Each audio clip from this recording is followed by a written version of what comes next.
Garments কর্মী হত্যা মামলার আসামি হয়েছেন দেশসেরা অলরাউন্ডার সাকিব আল হাসান। হত্যা মামলার আসামি হয়েও তিনি জাতীয় দলের হয়ে রাওয়ালপিন্ডিতে একটি টেস্ট খেলে জয় পেয়েছেন, গড়েছেন বিশ্ব রেকর্ডও। বাঁহাতি এই স্পিনার ৩ ফরম্যাট মিলিয়ে ইতিহাসের সবচেয়ে বেশি উইকেটের মালিক এখন। ৪৮২ ইনিংসে সাকিব ৭০৭ উইকেট শিকার করে পেছনে ফেলে দিয়েছে নিউজিল্যান্ডের কিংবদন্তি স্পিনার ড্যানিয়েল ভেট্টরিকে। পাকিস্তানের বিপক্ষে ১০ উইকেটের ঐতিহাসিক জয়ের পরও সাকিব আল হাসানের দ্বিতীয় টেস্ট খেলা নিয়ে দ্বিধা ছিল টিম ম্যানেজমেন্টের।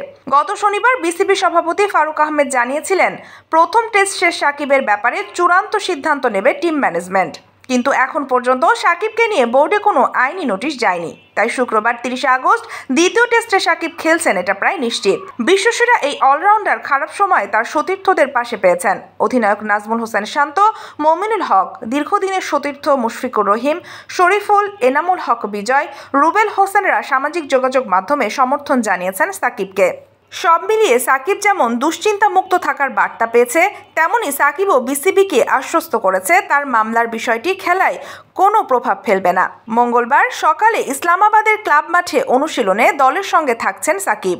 Sheikh Masuma, daily our Bangladesh.